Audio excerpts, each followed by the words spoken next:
स्वर्ग किसके लिए है? महिला के लिए कि पुरुष के लिए? अगर जो भगवान स्वर्ग बनाया है तो स्वर्ग किसके लिए बनाया है? हमारी माताएं बहनों के लिए है कि पुरुषों के लिए है? अगर किसी से जवाब पूछा जाए तो हर व्यक्ति यही बोलेगा, स्वर्गवासी तो दोनों होते हैं। मैं कहता हूं कि अगर स्वर्गवासी दोनों होते हैं तो पुराणों और कुरानों में यह न लिखा होता कि जन्नत में जाओगे तो तुमको हूरें मिलेंगी, जन्नत में जाओगे जो तुमको यहां नहीं मिला, अच्छी अच्छी सुंदरियां मिलेंगी, वहां अच्छी अच्छी लड़कियां भोगने को मिलेंगी। जो तुमने कल्पना किया है और वो कल्पना की यहां पूर्ति नहीं हुई है, उस कल्पना की पूर्ति जन्नत में मिलेगी। हिंदू भाई लोग कहते हैं कि वहां स्वर्ग में वो चीज मिलेंगी, वो परियां मिलेंगी, रानियां मिलेंगी, सुंदर महिलाएं भोगने को मिलेंगी। स्वर्ग की कल्पना सिर्फ पुरुष ही करता है? महिलाओं के लिए स्वर्ग नहीं है क्या? महिलाओं के लिए जन्नत नहीं है क्या? आज तक कहीं पर भी नहीं कहा गया कि स्वर्ग में अच्छे अच्छे राजकुमार और पुरुष मिलेंगे।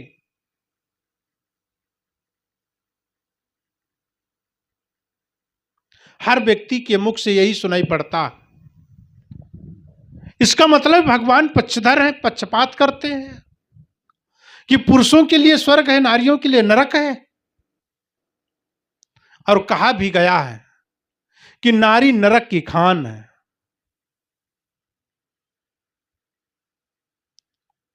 और वास्तविकता है क्या कि नारी को नरक का गामी बताया गया है?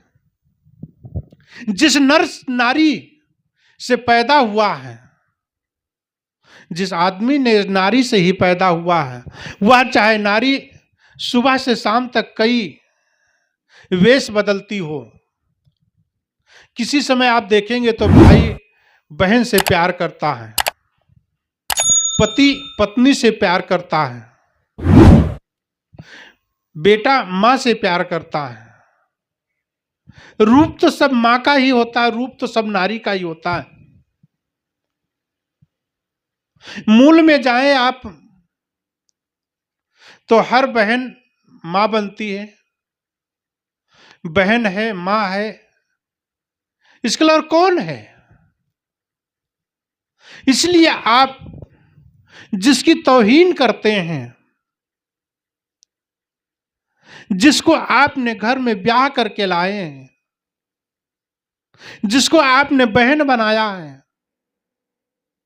जिसको आपने पत्नी बनाया है, उस पत्नी के बैकग्राउंड को सोचो और देखो, समझो, उसके जीवन की लीलाओं को देखो। एक झटके में आपको स्वीकार किया है।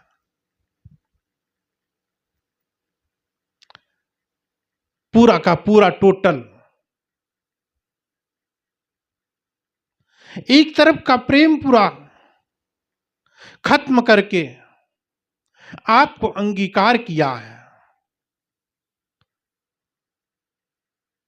आपके वंश को चलाया है। वह न होती, आपके वंश को कौन चलाता?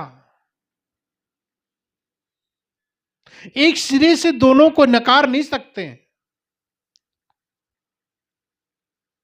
स्त्री और पुरुष दोनों सहभागी हैं वंश को चलाने के लिए, लेकिन कभी पुरुष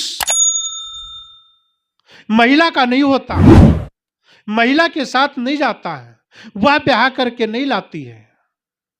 ब्याह करके पुरुष ही लाता है।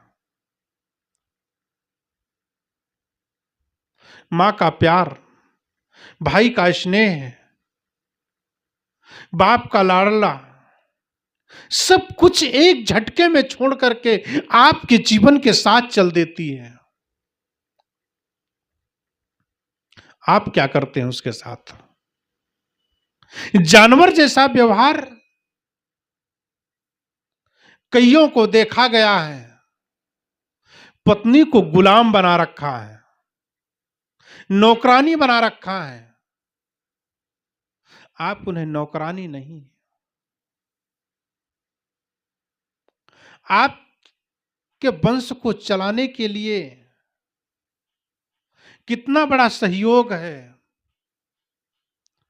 शायद आप उस बच्चे को एक दिन भी न पाल सकेंगे। वह 9 महीना गर्भ में रह करके पालती है। आप 2-2.5 किलो 3 किलो का पत्थर सिर पे रख करके एक दिन ही घूम करके देखिए, उसकी व्यथा को समझिए कि जीवन की वह कितनी बड़ी संकट से बच करके आपके बच्चे को उसने जन्म दिया है। आपका क्या फर्ज उठता है? उसको जानवर बना देना, उसको नौकरानी बना देना, उसके जीवन के अस्तित्व को ही मिटा देते हैं।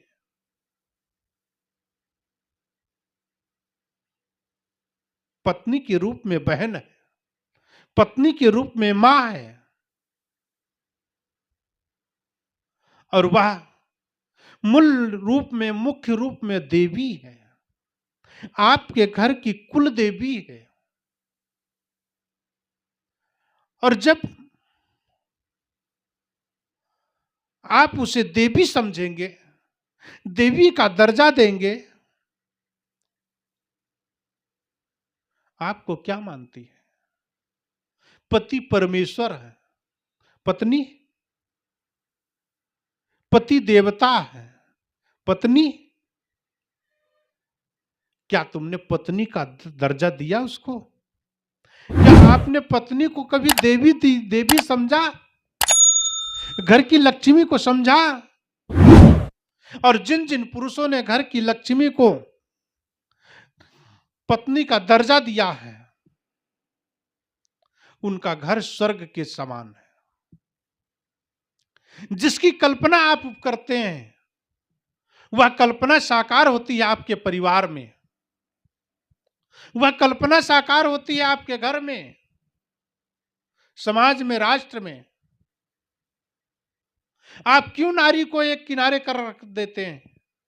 अर्धांगिनी है। पूजा के समय आप एक दूसरे के बगैर पूजा नहीं कर सकते। दोनों की आवश्यकताएं होती हैं। शुभ कार्य के लिए दोनों की जरूरत पड़ती है, इसलिए एक दूसरे के बगैर अर्धांगिनी कहा गया है। 7 जन्मों तक बंधन बांधा गया। 7 फेरों के साथ साथ एक एक लोगों को एक एक वचन निभाने के लिए आपने कसमें खाए, आपने वादे किए हैं। उन वादों को कहां भूल गए? उन कसमों को क्यों तोड़ दिए? उनके जीवन की पूर्ति करना आपका फर्ज है। वह फर्ज को आप मर्ज न समझें, उसको गर्ज न समझें, उसको कर्तव्य समझें। अगर जो आपने उसे देवी मान लिया, तो आपको देवता बनाने के लिए देर नहीं है। और वो देवता बना करके ही आई है, देवता बना करके लाई है आपको। आप पति परमेश्वर है, पति के रूप में उसे परमेश्वर मिला हुआ है, लेकिन आप दानव बन जाते हैं, आप हैवान बन जाते हैं। उसके जीवन को कुछ समझते ही नहीं है।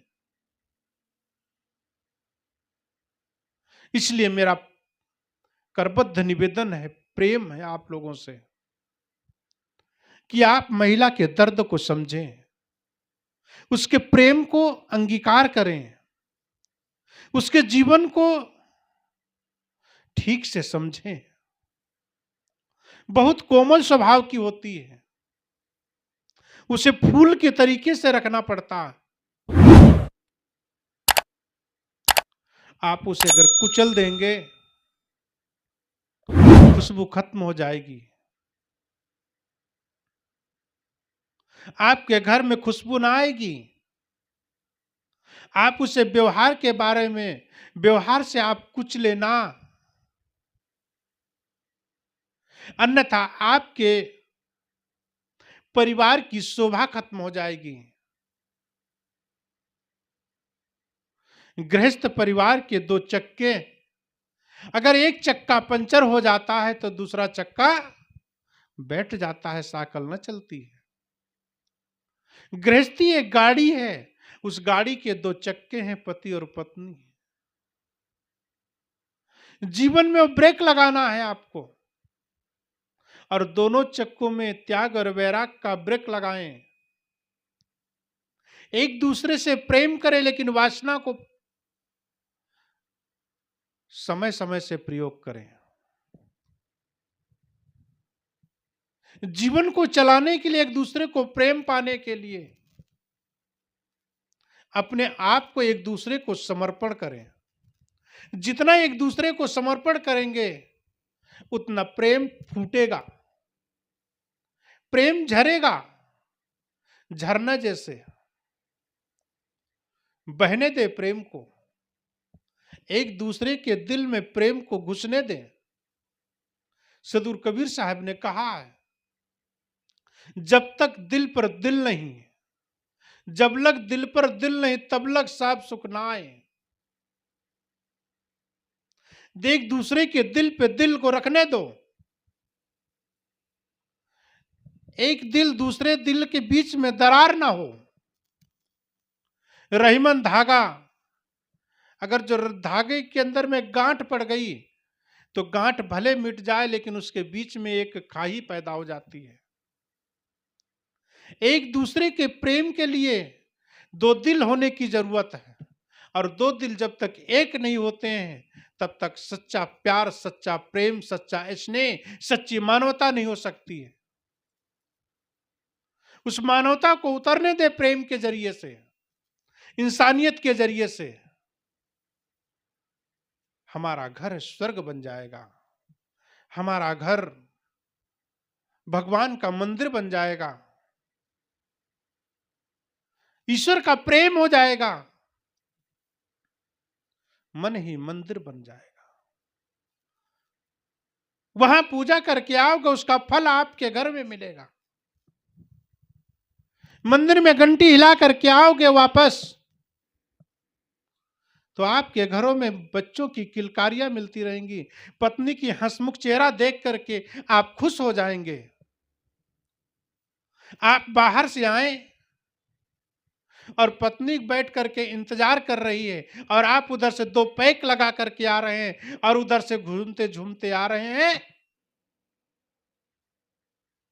पत्नी क्या बोलेगी? हंस के बोलेगी आपसे। हंस के भी बोल दी तो आप उसे गाली से बात करेंगे, क्योंकि आपका होश जोश में नहीं है, आपका जोश होश में नहीं है, पागलपन सवार है। दो घूंट पी लिए, जीवन को बर्बाद कर लिए। अमृत की दो बूंदे पिए। अमृत क्या है? अमृत तो जीवन का सबसे बड़ा सार है। वह अमृत आपका व्यवहार है, वह अमृत आपके जीवन का सबसे बड़ा सार है।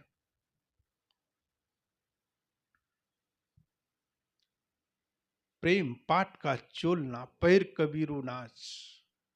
ढाई आकर प्रेम का पढ़े सो पंडित होए। पंडित और ज्ञानी वही है जो सत्य 2.5 अक्षर, प्रेम 2.5 अक्षर, सैकड़ों शब्द 2.5 अक्षर से बने हुए हैं,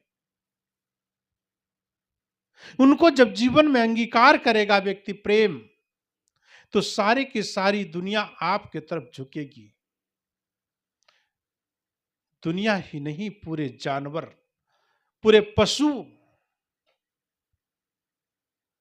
आप पेड़ों से प्यार करेंगे, पेड़ भी झुकते हैं। प्रेम की भाषा हर कोई जानना चाहता है, हर कोई पाना चाहता है। तो इंसान क्या है? इंसान तो प्रेम का भूखा है, इंसान तो प्रेम का चाह है, अंदर से आह निकल रही है प्रेम की। प्रेम से बोलो, प्रेम से रहो, प्रेम से खाओ, प्रेम से जियो और दूसरों को प्रेम से जीने दो।